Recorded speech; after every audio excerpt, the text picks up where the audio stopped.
நீங்கள் அவனை ஒதுக்கி வைப்பீர்கள், அல்லாஹ் உங்களை ஒதுக்கி வைப்பான். எனவே பிறப்பளவிலே நீங்கள் ஏற்றத்தாழ்வு காட்டாதீர்கள். எல்லா மனிதர்களும் எல்லா மனிதர்களும் சகோதரர்களாக ஆகிவிடுங்கள். ஒருவருக்கொருவர் பரஸ்பரம் அன்பு கொண்டு உலகத்திலே வாழுங்கள், அன்பை பரப்புங்கள். இரண்டாவது ஸல்லல்லாஹு அலைஹி வஸல்லம் சொன்னார்கள், உங்களுக்கு ஏற்படுத்தப்பட்டிருக்கக்கூடிய தலைமைத்துவத்துக்கு கட்டுப்பட்டு நடங்கள். நான் உங்களுக்கு சொல்லக்கூடிய மிக முக்கியமான விடயம் இதுதான்.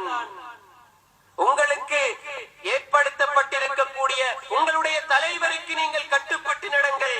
அல்லாஹ் தஆலா ஒருவன், ரசூலுல்லாஹி ஸல்லல்லாஹு அலைஹி வஸல்லம் அவர்கள் தூதர் ஒருவர், வேதம் ஒன்று, மார்க்கம் ஒன்று, எங்களது இயக்கம் ஒன்று, இஸ்லாம் ஒன்று. அதிலே நீங்கள் பிளவுபட்டு விடாதீர்கள். தலைமைத்துவத்தை ஒரே ஜமாஅத்துக்கு கீழே நீங்கள் ஒன்றாக கைகோர்த்து அல்லாஹ்விடம் மன்றாடி கேளுங்கள்.